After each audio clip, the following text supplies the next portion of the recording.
A memorable example is when I became homeless. Knowing that wasn't going to define me, and being able to push forward on that and be able to really challenge myself as an individual of what I can actually make happen. Escaping those limits and escaping, not letting that define me. Yeah. And really allowing me to see who I am as an individual, what I'm really capable of. People have this limitation in their head that they're only capable of doing X, but realistically, we're powerful human beings. We can do anything we want. You really can't. You just got to put your mind to it. Put your head down, get to fucking work, and you're good, Welcome to this week's Escape Your Limits podcast. And this week, we wanted to do something slightly different. This week, we look back on 2020, which will be remembered as a world-changing, paradigm-shifting time in history. It was the beginning of a new decade and a year that forced us to collectively reimagine every aspect of both life and business. After navigating 12 months of challenges, Escape Fitness has certainly walked away with invaluable lessons that will surely benefit me and my team well into the new year and beyond. Lessons in adaptability, creativity, innovation, and gratitude. We are very grateful that we've managed to get through this extremely tough year, but unfortunately, that's not been the case for many businesses and great industry friends that have been a victim of this pandemic. So with the new year approaching, we wanted to use this as an opportunity to provide hope and inspiration for the year ahead. We wanted to share a few stories for some of the successful individuals that we've interviewed and who have reached a high level of success, navigating extremely challenging situations and overcoming adversity. We hope that this collection of short stories provide a glimmer of light at the end of a tunnel for those that are struggling at the moment. I'd like to personally thank you on behalf of the Escape family for supporting Escape Fitness and the Escape Your Limits podcast, and I wish you and your family a healthy and happy new year. Please enjoy this week's Escape Your Limits podcast. Hello, Matthew. Wow, what's going on here then? I don't know. So should we tell them who you are first? Oh, hi. I'm Wendy de Knoop. And what do you do? What's your involvement in the podcast then? Oh, well, I just always connect with the guests. Well, I'll try to connect with the guests and hear their story and then talk to you, the host of the podcast, if that's something we want to share with our audience. So our audience can learn from that. And how difficult it is to get guests. I think it's a really easy thing. Well, we just interviewed Bedros yesterday. It took about 25 months. So now you have understanding how long it takes. No, you want to have a connection with the people, and you want to make sure that it's the right fit for both parties. So what's the and longest sometimes it's Bedros. Is he the longest, really? Yeah, 25 months. Yeah, and Dorian Yates was about 19 months. So it was good. But yeah, you have to build a connection, and otherwise, why will people connect with you and tell them their story? And I think if you have a connection with the guest, it will make much more sense. So because we believe also in the story we are sharing for our audience, because we believe that our audience will get something out of it. Yeah. So a lot of the guests that we get are, you'll see someone or I'll see someone or someone who works for us will hear or see something great, and then it's like, oh, okay, here's the name, go and find them. That's basically what we do, what you do to me. Escaping Your Own Limits was on the show NBC Strong. Right. Because the reason why I say that is because I went in as the oldest trainer, and the role I thought I was going to have wasn't the role I had. I didn't know I was competing on the show. I thought I was a trainer to one of the trainees. And when they had this massive twist that the trainer was going to compete with the trainee, I was like, oh shoot, I can't train like that anymore. I got a bad knee, my back's always hurting. And I was thinking, I started building my own excuses. The same excuse I heard from my clients, I started having the same thoughts. And what happened on that, make a long story short, was I got eliminated after week 3. My partner and I failed in a challenge. We got beat in this challenge. I got sent home. I was back here at Fitness Quest 10. I was back here for a few days and I was beat up. I mean, I was hobbling. I couldn't walk, but I was kind of glad to be home because my son was playing football and I could see the football season. I'm on the sideline of the football game, and all of a sudden I get a phone call from the producer, Dave Broom, and Sylvester Stallone saying, hey, we need you back up to Hollywood. There's a twist going on. I'm like, what's the twist? They're like, well, you're gonna have to compete to get back in the game. I said, no, I can't compete. I tore my labrum in my shoulder. My knee is giving me a lot of problems. I can't compete. They're like, well, listen, come back up and we'll get you back on the show. If nothing else, you get some more airtime. I'm like, all right. And I kind of begrudgingly went up. And when I was leaving that day to go back up to Strong, I'm at the breakfast table and I was with my wife and 3 kids and I was only gonna be gone for a few days because I was gonna be back home because I was gonna lose this competition. I said, who thinks Dad's gonna win and stay on the show? And my wife's like, not a chance. And two of my 3 kids were like, Dad, we'll see you in probably about 2 days. And my one son's like, Dad, I believe in you, you're gonna go all the way. And I said, thanks, Brady. Well, sure enough, I went back up on the show and we had a chance to get back in the game, and it was just me competing personally. I no longer had a teammate, and there were three other men that were eliminated from the game, and these dudes were studs. I mean, they were younger than me, they were stronger than me, they were bigger than me, and it was like I wasn't getting back in the game until all of a sudden that morning when I'm walking around the outside gym there, I heard the trainers and contestants that were still in the game on the show. I heard them talking about who they thought was going to get back in the game, and I not once heard my name. And they were hedging their bets, and it was kind of making me mad. And all of a sudden, this competitive spirit overtook me. The same competitive spirit when I was a 23, 24, 25-year-old football player competing to get back in the game. All of a sudden, I said, they have no idea what's inside of me. They don't know what's inside of me. And although these other guys are bigger and stronger, they're not gonna compete with what I have, and I'm gonna lay it all on the line. I have no idea, but maybe God has a plan. And sure enough, somehow miraculously, that's when the story of Chris Ryan reminding me who I was, because I saw one of the guys fly through this 4-story a tower, they call the elimination tower, go through there in about 3.5 minutes. And I was like, how am I gonna do that? It was my turn. I don't know what was in me that night, but it wasn't me going through that tower.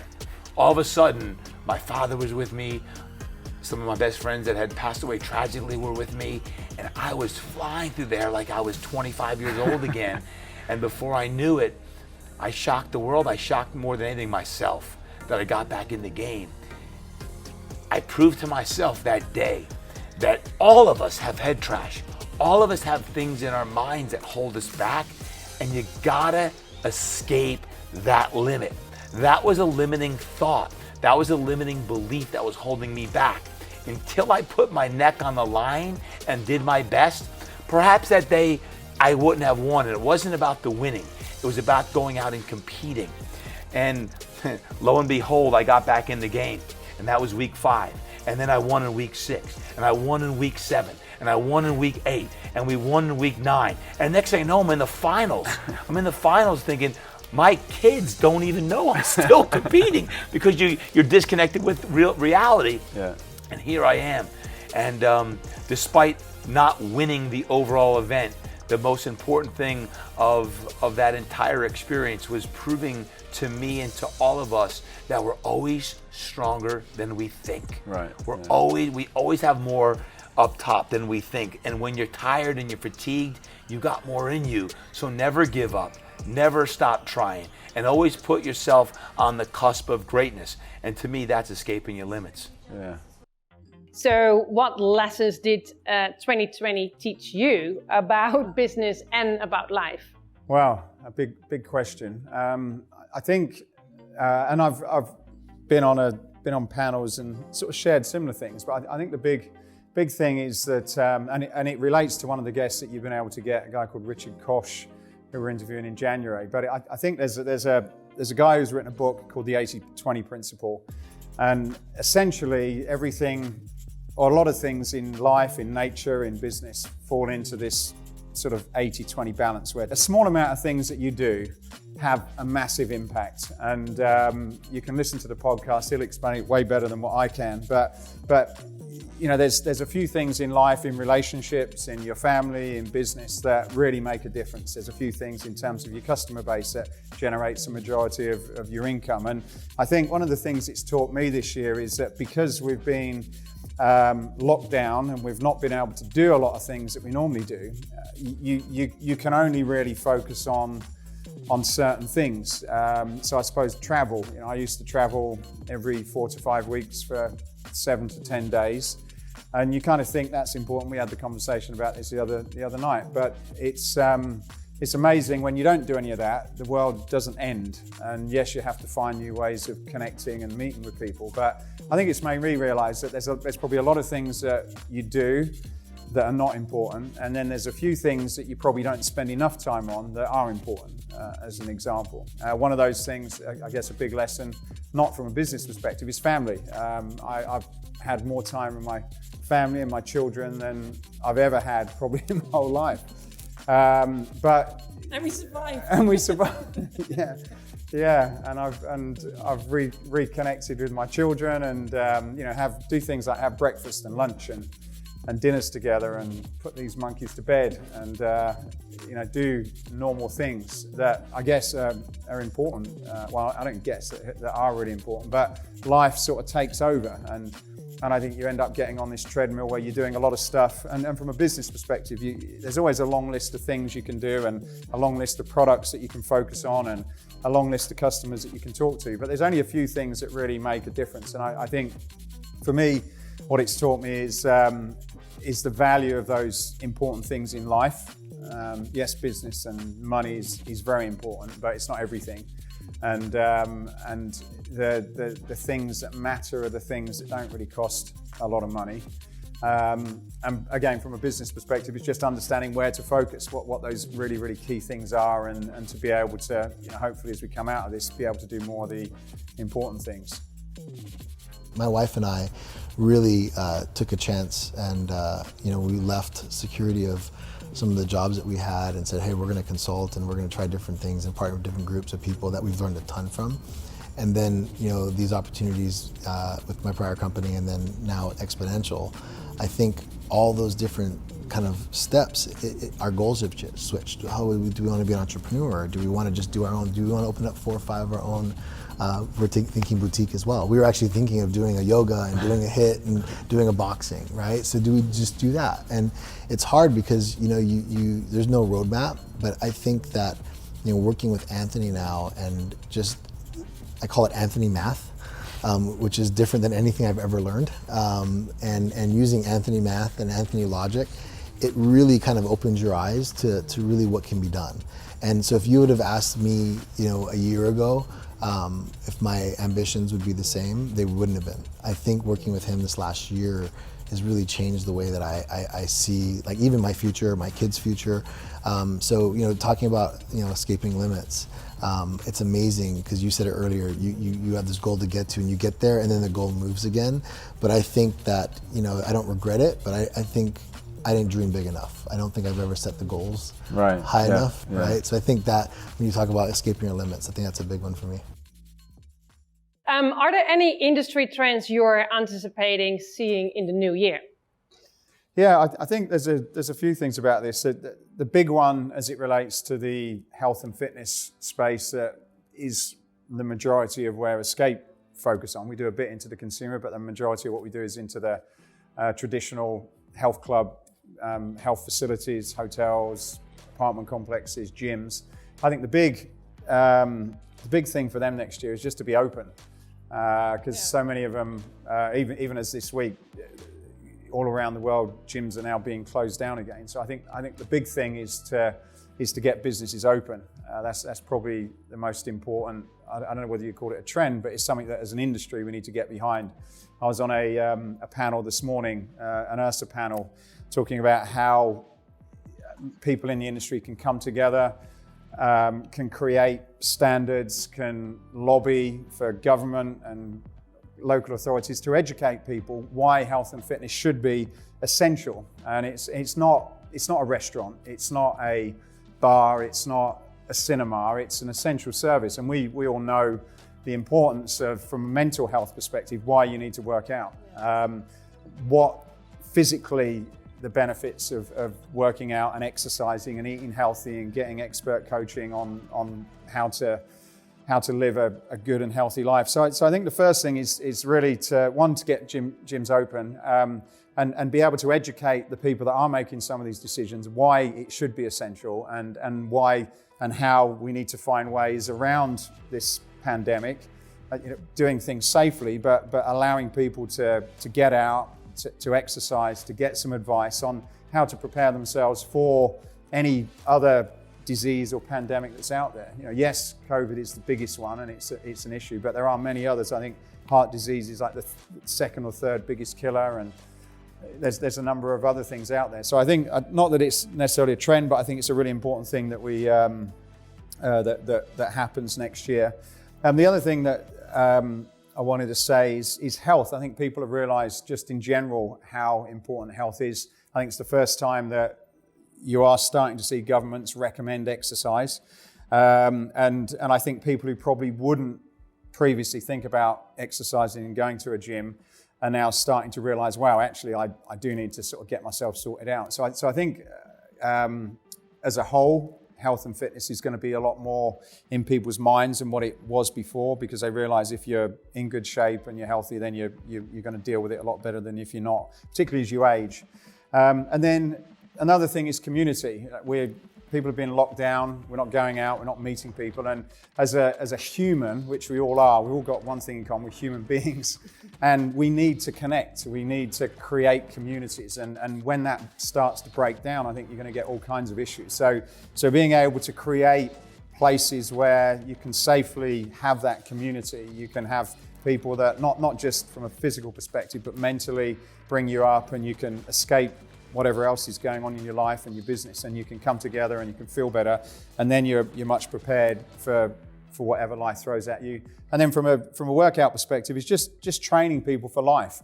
You don't have to, I think the days of sort of pushing yourself so hard that you almost sort of pass out on the floor in a pool of sweat, and that is meant to be a good workout. I think those days are going, and it's more about being healthy. And I think we all know that if we're trying to bring people into fitness and we push them too hard, and that's what they think fitness is about, one, we're going to lose people, and two, they're probably going to break down their immune systems and they're going to pick up all kinds of stuff, which is not going to be any good. So I think it's about training for life. It's one of the things that we've talked about for years. Functional movement and exercise that's safe, that's going to build you up as opposed to break you down. I think that's going to become, that style of workout is going to become really important as well. Once I found my purpose, which was my family, as I said, then the purpose became passion, right? And then when purpose and passion come together, it's almost this, this chemical reaction that happens, right? When you're purposeful about something and you add passion to it, and you've already built the character of discipline, consistency, and add that to the equation, it's a really amazing feeling, because you do feel, we talk about superheroes. I've been fortunate enough to train real life superheroes, and then, guys in the Marvel universe, with Chris and Josh and all those guys. And as kids, we always want to be superheroes. We want to do more than we believe is possible. And I think for me, I always wanted to do things for my boys and my family, and try to be a good example and give them a life that I felt was what they deserved. But then you start to realize when you live your life a certain way, you're able to affect those around you. And for me, I like to inspire those to then, again, like exponentially then inspire those around them, right? So that's why now I'm very passionate to work with trainers and work with gym owners or trainer programs, et cetera, because these now are people that can go out and they have amazing skills and talents, some of them far more than I do, that can affect so many people that I never would have even affected. So what's in store for Escape Fitness in 2021? Well, one of the things, we talk a lot in our podcast about business and business strategy and focus, and the danger of, I guess, of going too far outside of what you call businesses. So if you look at when this pandemic started, everybody used the word pivot. What direction do we need to go in? How can we pivot from what we're doing? And there's a danger of going too far outside of what you call businesses to survive. And a great example is a lot of fitness panels and discussions we've been on, people are talking about developing apps and going into the sort of virtual digital content business to compete with people like Peloton. And if you really look into that, there's companies that have been doing that for a long time. They've invested millions and millions of pounds and dollars into it, and they're still figuring it out. We had Philip Mills on a few weeks ago who spoke about it's something that they've been doing forever. They've got the best equipment, the best trainers, the best programming, and even for them it's very difficult to make money. We spoke with Martin Seibold from Fitness First, or the Life Fit group in Germany. And he was saying how they put millions into their app and realized, actually, look, we can't make money from this. And they've decided to partner with someone like Les Mills as an example. So I think you've got to be very careful when you come up with a strategy that it's in line with your core business. And maybe those things should come from partnerships as opposed to saying, well, we're going to reinvent an app or we're going to create our own content.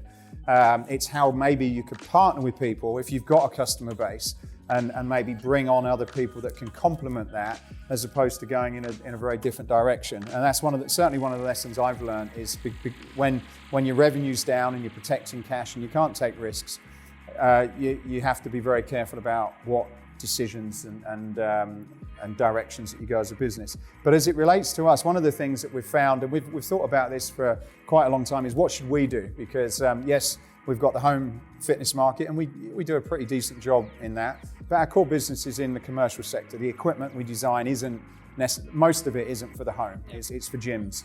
And the quality and everything is specifically designed for gyms. So for us, it's like, well, what do we do? What's our pivot? Because most of our customers are closed and they're not buying equipment at the moment. It's not being used. So we've partnered with a Swiss biotech company, and it's a partnership as opposed to us trying to do this ourselves. But we partnered up with a Swiss biotech company that has some solutions about how to get gyms open. And then once they're open, how to help a lot of our clients get people back in the doors from a confidence perspective, and then how to generate some income through retail sales through that. So one of the big things that we're going to be doing is trying to help a lot of the people that we work with get some money into their business, so eventually when things are back to normal, they can then start buying equipment and coming to us to design these wonderful spaces. So that's one of the things that we're starting already. We're already having quite a few conversations, and if anybody's interested to know more, then they can contact us. The second thing that we're looking at is the supply chain. One of the big things, or one of the big challenges for the industry is going to be getting equipment. So for those businesses that can buy fitness equipment, there's a real mess in China getting raw materials, factories dealing with the capacity. There's a ton of focus gone on to retail. So you've got these big, huge retailers that are going out there buying home fitness equipment, weights and kettlebells, which is why most people can't get them. So we're really thinking about alternative, and we've made quite a bit of progress this year, alternative places to manufacture basic products outside of bringing it from China. The other challenges we're seeing is just in transport itself.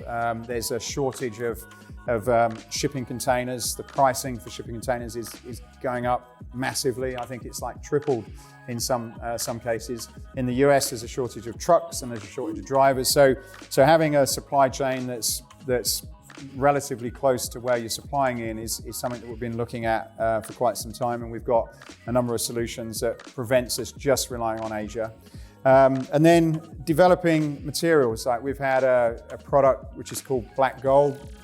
My dad developed it a number of years ago, and it's an eco-friendly material that allows us to create weight plates and dumbbells and kettlebells, and it can be done in a clean environment. It's good for the world, for the economy, for the environment. Sorry, and we're doing this in the UK. So we're trying to find new ways of, I guess, supplying products at a good price, and trying to, I guess, move out of some of the challenges where things are being manufactured at the moment.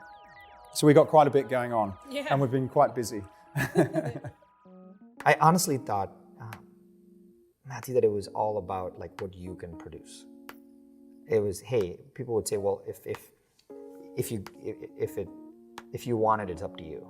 You got to create it. You got to manifest your future. You got it. There's a lot of pressure on you.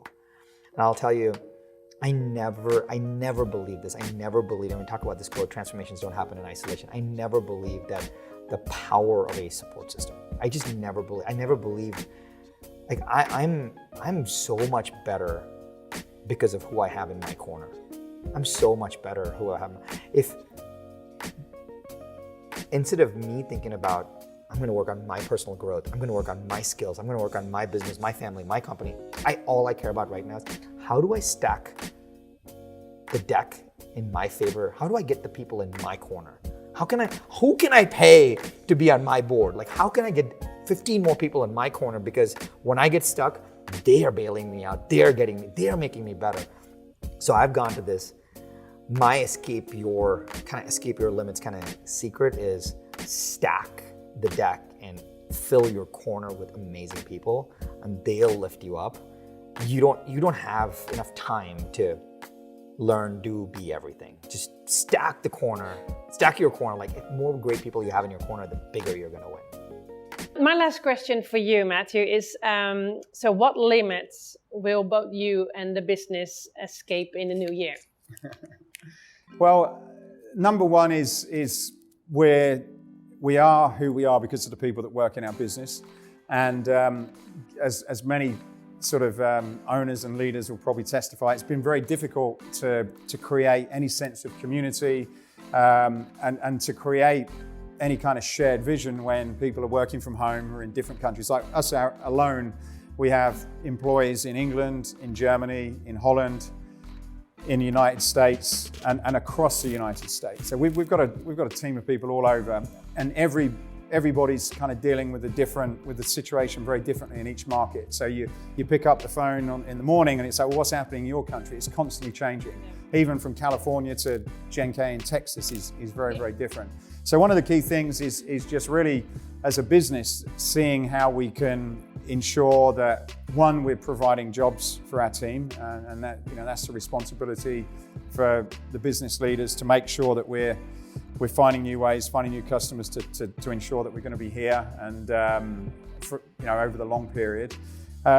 Secondly, is to find more effective ways of communicating and sharing those visions. Because when we've just opened this office here recently, and it's so different when you can just look behind you and have a chat about something, or share ideas and collaborate on things, which you can't do. You can have a Skype call and it's great, and you can have this sort of transactional communication, but you can't sort of think out there. It's very pressured. It's not great for creativity and those sorts of things. So the big thing for us is just making sure that we're providing a great future for the people that work for us, and we're able to provide hope and inspiration and, I guess, a bit of stability in this crazy world. The second thing is our clients. Obviously, that's why we're here. And what we need to do as a business is accept, look, a lot of our clients are going through difficult times. We've got to see in our position whether we can find ways to assist them. And it comes down to this question, well, what business are we in? Yes, we're in the functional training business, but we're in the, we're also in the sort of import-export distribution business. We've got very talented operations people. We've got very talented leaders within our business. So it's how can we use some of those skills and talents without going too far off-piste that can support our customers for a very difficult time. And that could be through partnerships or strategic partnerships and alliances. But what we really need to do is to understand the challenges that our clients are going through, see if we can help them and help the industry that we're in, so that in the long term, we're going to thrive and be successful as a business as well. And that's, we're a family business. We're 100% family owned. We don't have any investors that are pushing us to do things that we don't want to do. So we can take more of a long-term approach, but sometimes it's difficult. Sometimes it's difficult to justify what we've done this year, which is, every week we've put out a podcast, and we've had people working even when the world's been locked down. We've been constantly trying to add value. We've been doing family workouts. We've been creating inspirational ideas for people. We don't make a penny out of any of that. It's all free stuff. We did that through many months where there was not much revenue coming in. So it's a long-term approach, but I think it's, hopefully we can sort of create that sort of relationship with a lot of our clients where they see, look, we're genuinely there to try and help them succeed. So that was the second point. And then the final one is innovation. I think this COVID time has been a great, it's been a tough time, but I think through tough times comes innovation, and people have to get creative and think differently. And so for us as a business, it's really about how we can do things better than what we did before, because I think you very much get into a rut. These are the products that we sell, these are the customers that we supply, these are the services that everybody's doing, and that's what we need to do. Whereas sometimes if you step back through force, because we didn't have any choices, you know, this change was forced upon us. It's not like we could have had a board meeting and said we need to relook at our business. We were forced to lock ourselves down, and when that happens and you're forced into sort of solitary confinement for a while, you have to think and you have to get creative. And there is a great future out there, no matter, you know, this will pass one day, but you've got to think, well, who are we going to be when we come out, and how can we use this as an opportunity to create new products, new solutions, new ideas, things that we may not have done if it wasn't for this situation. So I think it's very much about, you know, how can you turn a really bad situation into something that's positive, that's going to make a great difference for the future and for the future of these children that are filming behind the camera here that no one can see. Yeah, well, thank you. Thank you for your wonderful answers. It's always been a pleasure listening to you. I was brought up in an environment where nothing was good. It was a very strange environment in a way. Nothing was good enough, but, so for instance, I've never heard, from growing up, I only ever heard I love you when it was then followed by but. Only ever. I'm not unique in that. But I went to a school, and I'm from a family where they told me, if you work hard, you can do anything that you want in life. And that's why Arnold, you know, to start this conversation, that's why Arnold Schwarzenegger, as arguably one of the most positive people that's ever lived, that's why he resonated so profoundly with me, I think. I've always had that total belief that if I worked hard at something that I could realistically do, I wanted to be a professional bodybuilder, I'd never had it in me. You know, I didn't have that. Yeah, did you want to do it as well, yeah? I was up until 21, and I realised the genetics were on my side. That's exactly, that was me. But, you know, it took me to get on stage to realise, no, I've just not got it. But anything else, I've always thought, if I work hard enough, it's within my grasp. And I think, you know, I count my blessings for that, because for me, it's always been, no man can hold me down. The only person who can hold me down is myself. When I was 17-ish, I was so depressed and so down and didn't know what I wanted to do in my life. I didn't know where I wanted to go. I had no idea. I had just started modeling, but I was also in this weird transition where I knew internally it didn't feel right, but I couldn't see anything bigger than that at that moment. But I knew bigger things were coming. And so what I did, I took out a world map and I circled all of the places I wanted to go. And then I wrote a list of 100 things I wanted to accomplish in my life. And I didn't know how I would get there. I didn't know like how this was gonna happen. And one of the things I wrote was to become a Hay House author. And I folded it up and I carried it with me from every apartment my whole life. And I never opened it until probably like a year ago. And when I opened it, it was like one of those moments where you're literally crossing out the things and you had no idea how you were gonna get there. And then I came to become a Hay House author and I just started crying. Because when I wrote that when I was young, I was reading all the Hay House books because I was so depressed and they were so inspiring to me, but I didn't have any idea, like no idea how this was going to happen. I just remember being like, someday, somehow, the universe is going to provide this for me and I'm gonna be of service, as all of these authors came before me and have really gotten me out of this pain and depression and anxiety that I was going through. And a couple years later, from reading all of their books, I packed up all my stuff in my car and I drove to Miami and I never looked back. Hey, I hope you enjoyed this podcast. If you did, then please go over to iTunes and subscribe to the Escape Your Limits podcast. Leave a review, leave a comment. It really would help us a lot to continue to keep these going.